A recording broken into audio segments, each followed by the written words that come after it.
Right now SSC CGL এর বেশিরভাগ aspirant আমাদের ওয়েস্ট বেঙ্গলে একটা কনফিউজ স্টেটে আছে। সেই কনফিউশন স্টেটটা হচ্ছে কি, যখন দেখছে যে সাডেনলি ওয়েস্ট বেঙ্গল এর জব অপরচুনিটি আসছে, তখন তারা ওভারনাইটে ডিসিশন চেঞ্জ করছে অ্যান্ড ওভারঅল তারা কীভাবে চলবে অ্যান্ড একসাথে চলবে কি চলবে না, ফুলি ফোকাস সিজিএলকে করবে কি না, এই নিয়ে কনফিউজড হচ্ছে। তবে তুমি যে লেভেল আছো না, সেই লেভেলে তোমাকে রিয়াকশন করতে হবে। তুমি যদি রিয়াকশন একবারে কারোর কথা শুনে নিজের ইচ্ছা মতো যা খুশি করো, তা হয় না। তোমাকে বুঝতে হবে তুমি কোন লেভেলের, সেই লেভেল অনুসারে তুমি রিয়াকশন করো অ্যান্ড তোমাকে সেইভাবে স্ট্র্যাটেজিক্যালি চলতে হবে। কারণ কম্পিটিটিভ এক্সাম ক্র্যাক করতে গেলে প্রিপারেশনের সাথে সাথে স্ট্র্যাটেজি খুবই ইম্পর্টেন্ট হয়, এটা মাথায় রাখবে। এটা আমি বলবো আমার একটা মেসেজ অনলি, ঠিক আছে? এই ভিডিওটা একটা অ্যাকচুয়ালি মেসেজ, তো এই মেসেজ হিসেবেই নাও এটাকে। তুমি কেরিয়ার ডিসিশন নেওয়ার আগে অবশ্যই তুমি এই ভিডিওটা সমস্ত পোর্শন ওয়ান বাই ওয়ান একটু ভালো করে বোঝো অ্যান্ড নিজের মাইন্ডসেট থেকে ইনপুট করো, দেন অনলি কেরিয়ার ডিসিশন নেবে। দেখো বিগিনার যারা আছো তারা অ্যাকচুয়ালি কি নিউলি স্টার্ট করেছো, ঠিক আছে? প্রিপারেশন সেটা সিজিএলের অবশ্যই কথা হচ্ছে, সিজিএলের প্রিপারেশন স্টার্ট করেছো নিউলি অ্যান্ড তোমাদের সিলেবাস এখনও কমপ্লিট হয়নি, জাস্ট স্টার্ট করেছো। অ্যান্ড এই টাইমে তোমাদের সব থেকে প্রবলেম কি, তোমরা ইজিলি ডিস্ট্র্যাক্ট হবে। কারণ তোমাদের কাছে ফিল হবে যে আমি সিজিএল তো কিছু করিনি এখনও, আমি তাহলে স্টেটের করি, ঠিক আছে? তাহলে এখানে দু রকমের বিগিনার পেয়ে যাবে। একটা বিগিনার হচ্ছে যে সিজিএলই ফোকাস, আর একটা বিগিনার হচ্ছে যে সে চাইছে যে স্টেট করবো। তো দুটোর ক্ষেত্রেই আমি একটা অ্যান্সার দেবো। তোমাদের মেনলি সিজিএল ক্র্যাক করো বা ওয়েস্ট বেঙ্গল জব ক্র্যাক করো, তোমাদের বেস তৈরি করতে 7 থেকে 8 মাস লাগে, একটা প্রপার বেস। আমি যদি বলি তুমি যদি ইজিলি এক্সাম ক্র্যাক করতে চাও, তো তোমাদের মেনলি ফোকাস থাকা উচিত বেস তৈরি করা, নাকি আমার 1 মাস পরে কি এক্সাম আছে তার উপর ফোকাস করা। তো বিগিনারদের কমপ্লিটলি আমি বলবো যে তোমরা বেস তৈরিতে শুরু করো। তোমরা যদি সিজিএল নিয়ে পড়ছো, তো সিজিএলের কমপ্লিট 7 থেকে 8 মাস কোনো দিকে তাকাও না, অন্য এক্সামের কমপ্লিট 7 থেকে 8 মাস তুমি ফুল ফোকাস করো বেস তৈরি করা। তা বেস কি মানে কি, তোমাকে সিলেবাস, কোর যে সিলেবাসটা আছে সেটাকে কমপ্লিট করো। যখন তোমার 7 থেকে 8 মাস হবে, তখন তুমি ক্যাপেবল এনাফ, মানে তখন ক্যাপেবল এনাফ হয়ে যাবে যে তুমি স্লাইটলি তোমার হালকা কিছুটা চেঞ্জ করে তুমি স্টেটের এক্সামও দিতে পারো অ্যান্ড সিজিএল তো তোমার আছেই, ঠিক আছে? তো এটা আমি বলবো বিগিনার। অ্যান্ড দ্বিতীয় ক্যাটাগরি বিগিনার যেটা আমি বললাম, যাদের সিজিএল ইচ্ছাই নেই, ঠিক আছে? তাদের আমি বলবো যে আমার একটা ইউটিউব চ্যানেল আছে, সেটা ওয়েস্ট বেঙ্গল জব রিলেটেড, সেইটাতে তোমরা যেতে পারো। সেখানে তুমি স্ট্র্যাটেজি থেকে শুরু করে সমস্ত গাইডেন্স ওখানে পেয়ে যাবে। এবার সেকেন্ড ক্যাটাগরি আসছে যেটা হচ্ছে অ্যাডভান্স লেভেলের। তো অ্যাডভান্স লেভেলের ক্যাটাগরিতে অ্যাকচুয়ালি কি, দেখো এই জায়গাটা সব থেকে ডেঞ্জারাস। কারণ এই টাইমে এই ক্যাটাগরিতে যারা আছে তারা যদি ডিস্ট্র্যাক্ট হয়, তারা কিন্তু অনেক কিছু হারাবে। দেখো অ্যাডভান্স লেভেলের কারা, তাকে বুঝতে হবে। দেখো যাদের সিলেবাস অ্যাকচুয়ালি কভার হয়ে গেছে, ফার্স্ট কথা এসএসসি সিলেবাস তাদের কভার হয়ে গেছে, তারা লাস্ট স্টেজের প্রিপারেশন চলছে। লাস্ট স্টেজের প্রিপারেশন বলতে কি বোঝায়, যারা অ্যাকচুয়ালি রিভিশন করছে, মক টেস্ট দিচ্ছে কন্টিনিউয়াস অ্যান্ড উইকনেস, অর্থাৎ তাদের যে উইক পয়েন্টগুলো আছে সেগুলোকে ঠিকঠাক করে রেকটিফাই করে স্ট্রেংথ বানাচ্ছে অ্যান্ড মেনলি তাদের ফোকাস আছে লাস্ট মিনিট প্রিপারেশনে। তো যখন এই রকম স্টেজে তুমি যদি থাকো, তাহলে তোমাদের কাছে একটা মাথায় রাখতে হবে 2026টা কিন্তু তোমাদের বিশাল একটা পরিচয় কিসের নেবে, পেশেন্সের। কারণ পেশেন্সের কেন, তুমি যদি এই টাইমে ডিস্ট্র্যাক্ট হও, তাহলে 2026-এর সিজিএলটা যেহেতু সামনে আছে, ঠিক আছে? তো সিজিএলে 2026-এর ডিস্ট্র্যাক্ট যদি হয়ে যায়, তো সিজিএল 2026টা হাতে চালাবে। তারপরে তোমার প্রচণ্ড পরিমাণে রিগ্রেট হবে। কেন, তুমি অলরেডি সিলেবাস কভার করেছিলে, তুমি অলরেডি লাস্ট স্টেজে আছো, তুমি ক্যাপেবল হয়ে গেছো যে সিজিএল তুমি ক্লিয়ার করতে পারো। এবার প্রশ্ন আসছে ক্যাপেবল বলতে কি বোঝাতে চাইছি, যে অলরেডি টিয়ার 1 আরামসে ক্লিয়ার করে দেবে। তোমরা তো এখন বুঝতেই পারছো না, টিয়ার 1 ক্লিয়ার করে দেবে। শুধু তোমাদের মেন্সের যে করে হোক সিলেকশন নেওয়াটা মেন টার্গেট। তো তাদের আমি বলছি, যারা টিয়ার 1ও ক্লিয়ার করতে পারবে না, তাদের অ্যাডভান্স লেভেল আমি বলছি না। তো তাদের অ্যাকচুয়ালি কি করা উচিত, দেখো এখানে যেমন অ্যাকচুয়ালি কি করা উচিত বলেছি, বিগিনারদের কমপ্লিটলি বেসের ওপর নির্ভর করা উচিত, যে কোনো এক্সামের নাম না রেখে বেসটাকে কমপ্লিট করা, সিলেবাসটাকে কমপ্লিট করা। কিন্তু যারা অ্যাডভান্স আছে তাদের মেনলি কি করা উচিত, পুরোপুরি তোমরা সিজিএলকে ফোকাস করো একদম। তোমরা যদি সিজিএল নিয়ে পৌঁছো, তো 2026 সিজিএলকে ফোকাস করো, তোমাদের কোনো দিকে তাকানোর কিছু নেই। কারণ সিজিএল যতই ডিলে হোক, টিয়ার 1 টিয়ার 2 করে 2027-এর তোমার জানুয়ারি মাসের মধ্যে কভার হয়ে যাবে। তারপরে তুমি টাইম পেলে অন্য জায়গায় যেও, ঠিক আছে? তখন রেজাল্ট দেবে, ফাইনাল বেরোবে, মেরিট বেরোবে, এই করতে করতে যে প্রচুর টাইম পাবে, তখনও তো স্টেটের এক্সাম কন্টিনিউ চলবে, তাই নয় কি? না স্টেট বন্ধ হয়ে যাবে মাত্র 4-5 মাসের মধ্যে।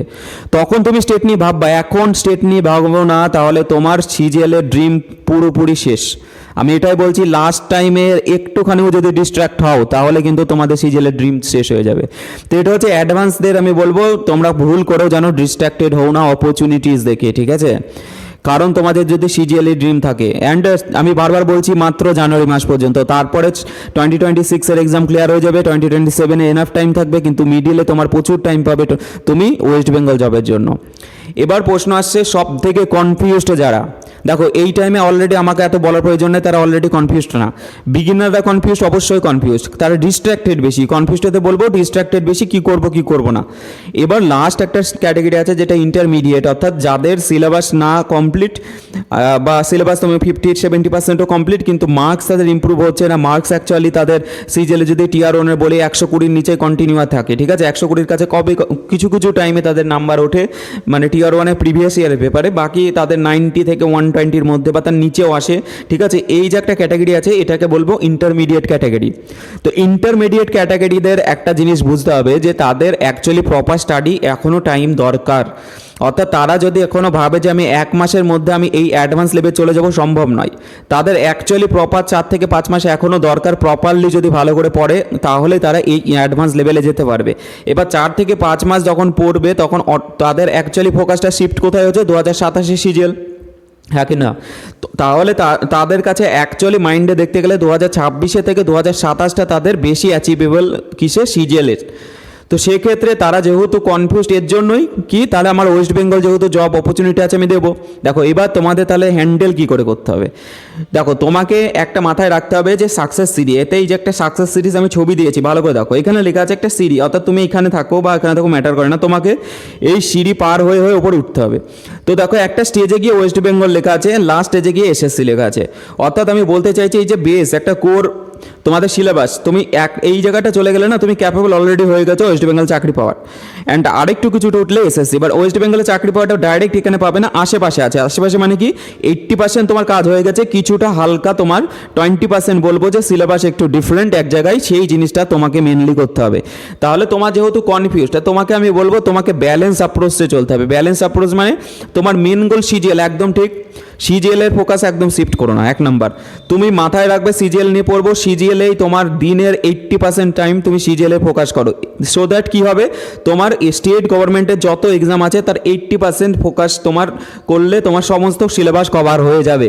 এবার 20% তোমাদের টাইম ম্যানেজমেন্ট করতে হবে, 20% দিতে হবে স্টেটের জন্য। এবার স্টেটের জন্য বলতে কি বোঝাতে চাইছি, কিচ্ছু না, এমন কিছু করো না যেটাতে তোমাদের সিজিএলের ক্ষতি হয়। কী করবে, 20% তোমাকে করতে হবে জিকে প্রিপারেশন। সেটা হচ্ছে কোথায়, একটা আমি বুকের নাম বলবো, রয় মার্টিন জিকে ক্র্যাকার, একদম ঠিক শুনেছো, রয় মার্টিন জিকে ক্র্যাকার।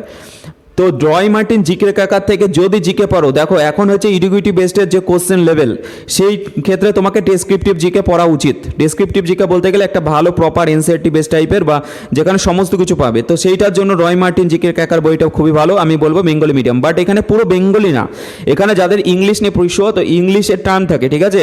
যেমন তোমার অ্যামেন্ডমেন্ট, তো অ্যামেন্ডমেন্ট লেখা থাকবে, পাশে লেখা থাকবে সংশোধনী। সায়েন্সের যত টার্ম আছে সব, তো সেক্ষেত্রে কোনো ইস্যু হবে না। ইনকেস তোমাদের ইস্যু হলে তোমরা নিতিন সাঙ্গানিয়ার যে বইটা আছে ইংলিশ মিডিয়ামে, সেটা ফলো করতে পারো। তো তোমাদের কি করতে হবে, যে জিকের যে সিজিএলে প্রিপারেশনটা করছো, তো সেক্ষেত্রে ভাবতে হবে যে জিকেটা আমি সিজিএল আর এর কিসের তোমার স্টেটের দুটোর ক্ষেত্রে আমি একটা বই ফলো করবো, সো দ্যাট আমার স্টেটও হয়ে যায় অ্যান্ড সিজিএলও হয়ে যায়। অ্যান্ড তার সাথে সাথে সিজিএলের প্রিভিয়াস ইয়ারের প্যাটার্নের যে পেপারগুলো আছে, সেই পেপারের প্রিভিয়াস ইয়ারের কোশ্চেনগুলো করে নেবা জিকের, তাহলে তোমার এনাফ হয়ে যাবে তোমাদের ব্যালেন্স করা। এবার প্রশ্ন আসছে, ঠিক আছে আমি এটা তো করলাম, এক্ষেত্রে আমার তারপরে হচ্ছে মেন্সে ধরো আমি যাব, সেখানে তোমার যেহেতু যেদের আমি বললাম 4 থেকে 5 মাস অলরেডি টাইম লাগবে সেই লেভেলে যেতে, অ্যাডভান্স লেভেলে। তো 2027 সাল তোমাদের সিজিএলের জন্য তোমরা ফুলি প্রিপেয়ার হবে। তো 2027 যখন ফুলি প্রিপেয়ার হবে, তার আগে স্টেটের অনেক এক্সাম হয়ে যাবে সেই হতে। তো সেক্ষেত্রে তোমাদের ম্যাক্সিমাম জন এই ইন্টারমিডিয়েট লেভেলে আমি বলবো ম্যাক্সিমাম জন তোমাদের স্টেটের এক্সামে টিআর 1 যেগুলো, অর্থাৎ যেগুলো প্রিলিমিনারি এক্সাম বলে বা ফার্স্ট এক্সাম বলে, সেগুলো ক্লিয়ার অটোমেটিক্যালি করবে, এটা গ্যারান্টি। তো সেক্ষেত্রে তোমাদের মেন্সের প্রিপারেশনও দরকার। এবার আমি তোমাদের বলবো যারা সিজিএল নিয়ে প্রিপারেশন করছো তাদের মেন্সের একটু তোমাদের বুঝতে হবে, ঠিক আছে। একটা হচ্ছে পিএসসির যে এক্সাম হয়, পিএসসি মিসলেনিয়াস বলো, ডব্লিউবিসিএস বলো, এইগুলো তুমি পারবে না এর সাথে করতে, ঠিক আছে। তাহলে পুরো ডিস্ট্র্যাক্ট হয়ে যাবে, তোমার সিজিএলের কাজ হবে না। তো তোমাকে পিএসসি মিসলেনিয়াস বলো, ডব্লিউবিসিএস বলো, এটা করা যাবে না। এর রিজনটা কি, তাদের যে ডেসক্রিপটিভ পেপার আছে তাদের কমপ্লিটলি ডিফারেন্ট, বেশি টাইম লাগে প্রিপারেশন করতে। কিন্তু তুমি এমন একটা এক্সাম দিতে পারবে, যেমন ক্লার্কশিপ থেকে শুরু করে তোমার বাকি ফুড এসআই আসবে, অ্যান্ড ওভারঅল বহু ভ্যাকান্সি আসবে, সেগুলো দিতে পারবে আরামসে। এর রিজনটা কি, তাদের ডেসক্রিপটিভ ডিফারেন্ট। তাদের ডেসক্রিপটিভ কি, অ্যাকচুয়ালি তোমাদের ইংলিশ ডেসক্রিপটিভ। তো ইংলিশের ডেসক্রিপটিভ বলতে কি বোঝায়, যেখানে তোমাদের precis writing, report writing, letter writing, essay writing, এই সমস্তর উপর ফোকাস থাকে। আর আমি একটা কথা বলবি, হু নোজ যে এসএসসি সিজিএলেও সেই প্যাটার্ন আসছে, কেউ জানে না, কারণ এসএসসি সিজিএলেও আগে ডেসক্রিপটিভ প্যাটার্ন ছিল সেম টু সেম। তো তোমাদের প্রিপারেশনের আমি বলবো 80% টাইম, অর্থাৎ দিনের 80% টাইম তোমরা কি করো, সিজিএলের কোর সিলেবাস কমপ্লিট করো, যেটা অটোমেটিক্যালি বিএস আমি বলেছি, এখানে ছবির দিকে তাকাও, ডান দিকে তোমাদের পেয়ে যাবে। অ্যান্ড 20% তোমরা জিকের জন্য ফোকাস করো। যখন তোমাদের সিটের কোনো এক্সাম ক্লিয়ার হবে তখন তোমরা ডেসক্রিপটিভ নিয়ে তোমরা 30% টাইম তোমরা দিয়ে দেবে, 70%, কারণ তোমাদের কাছে টাইম আছে সিজিএলের 2027-এর আমি কথা বলছি। তো ওইটা হচ্ছে মেন। আমি এই ওপরে একটা কথা বলতে চাই, দেখো লেখা আছে don't become directionless because of opportunities. ঠিক আছে, তোমাকে অপরচুনিটিস জন্য তোমাকে ডাইরেকশনলেস হওয়া যাবে না। তুমি যে ডাইরেকশনে যাচ্ছ সেটাই তোমার মেন, কারণ তুমি একই পথ, সবারই ক্ষেত্রে পথটা একই, তোমাকে সিঁড়ি বেয়ে বেয়ে ওপরে উঠতে হবে, শুধুমাত্র দরজাগুলো আলাদা। ঠিক আছে, তো কি বলেছে তাহলে ডাইরেকশনলেস হওয়া যাবে না, কী করতে হবে, become capable enough to handle multiple opportunities. অর্থাৎ তুমি ক্যাপেবল এমনই হয়ে যাও যে বেশিরভাগ তুমি অপরচুনিটিস তুমি গ্র্যাপস করতে পারো। তো এবার প্রশ্ন আসতে আমি যদি সামারাইজ করে দিই তাহলে 4খানা স্টুডেন্ট পাবে। একটা হচ্ছে বিগিনার, দু রকমের, যারা সিজিএল ফোকাসড, অ্যান্ড একজনা হচ্ছে তোমাদের স্টেট ফোকাস। তো সিজিএল যারা ফোকাস তাদের আমি কি বললাম সেটা মাথায় রাখবে। স্টেট ফোকাস তারা আমার স্টেটের ইউটিউব চ্যানেলটাকে ফলো করো, ওখানে সমস্ত স্ট্র্যাটেজি পেয়ে যাবে। সেকেন্ড হচ্ছে ইন্টারমিডিয়েট লেভেল, যারা সব থেকে কনফিউজ, তাদের আমি বলবো 80-20 ফোকাস রুলে চলতে হবে, কারণ তোমাকে মেনলি ফোকাস করতে হবে সিজিএল 80, কারণ এতেই তোমার স্টেটে সব হয়ে যাবে।